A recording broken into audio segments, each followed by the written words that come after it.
Everyone, কেমন আছো তোমরা সবাই? আমি খুব ভালো আছি। আর জানো তো, এখন সন্ধেবেলা প্রায় 7টার মতো বাজে। আমি শুয়েছিলাম, এর পাশে বসে বসে ফোন দেখছিলাম। হঠাৎ বর ফোন করে বলল যে কি গো, আজকে ফুচকাটা খাবে নাকি? আমি বললাম ফুচকাটা আজকে খাবো?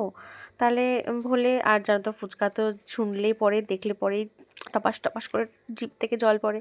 জানো তো, ফুচকার দোকানের সামনে যখন কেউ ফুচকা খায় আর আমি দাঁড়িয়ে থাকি, আমি বেশ করে লোভ দিই।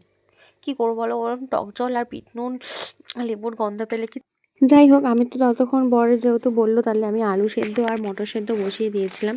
কিন্তু মটরটা না আগে থেকে ভেজালে পরে ভালো হতো। যাই হোক, খুব একটা কাঁচা কাঁচা মানে আধ সেদ্ধ মতো হলেও ভালো লাগছিলো। আর দোকানে জানো তো গেলে পরে মটর দাও বলে বলে মুখ ব্যথা হয়ে যায়। 20 টাকার ফুচকা খাই, 40 টাকার খাই, তবুও তো দুজন মিলে আমরা 70 টাকার ফুচকা খেয়ে নিই, তবুও মটর দিতে যায় না। সেই জন্য আমরা ঘরে এই ফন্দিটা এঁটেছি যে বাইরে বেশি খরচা করবো না। জানো, যে প্যাকেটে আমরা ফুচকাটা কিনেছি, ওই প্যাকেটে 10 টাকা করে নেয়, 13খানা করে ফুচকা থাকে, প্লাস একটুখানি ওর মধ্যে পাউডার মানে মশলা থাকে, আর একটুখানি তেঁতুল গোলা থাকে। আমার তো ভিডিওটা দেখে পরে আবার জিভ থেকে জল পড়ে যাচ্ছিলো, ভাবছিলাম কবে আবার খাবো। এখানে আলুটা বার করে নিয়েছি, আর আমার বর আসার সময় নিয়ে এসেছে একটু ঝুড়ি ভাজা বাদাম, আর নিয়ে এসেছে হচ্ছে দোকান থেকে একটু চাটনি, ঝাল চাটনি, মানে লঙ্কার চাটনিটা চেয়ে নিয়ে এসেছে। মেয়ের মধ্যে ঘুম থেকে উঠে গেছে, ব্যাস, ওকে যেয়ে বলেছে মা ফুচকা খাবো, আমি দেখবো করে চলে এসেছে। ওর জন্য আলাদা আলু মেখেছি, আমাদের জন্য আলাদা আলু। আমি বলছি কটা ফুচকা খাবি?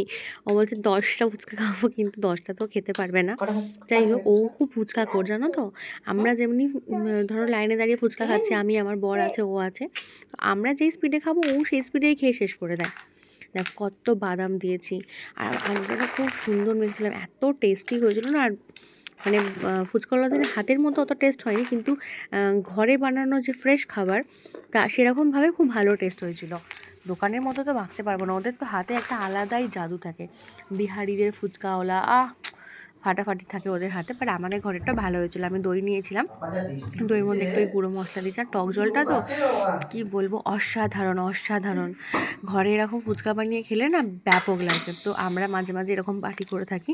দেখতে পাচ্ছ এক ঝুড়ি ফুচকা, মানে আমরা 3টে প্যাকেট কেটেছিলাম, এখন অল্প কটা আছে, সেগুলো আবার অন্যদিন খাওয়া হবে। তো ফাটাফাটি হয়েছিল। আর জানো আমার মেয়ে কি বলছে, শুনে নাও।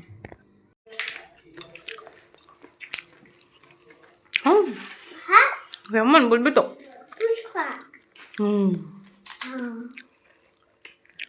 বাবা ফাটাফাটি করছি এসছে এখানে, টাটা করে দাও। বাই বাই, দেখে দিয়েছি।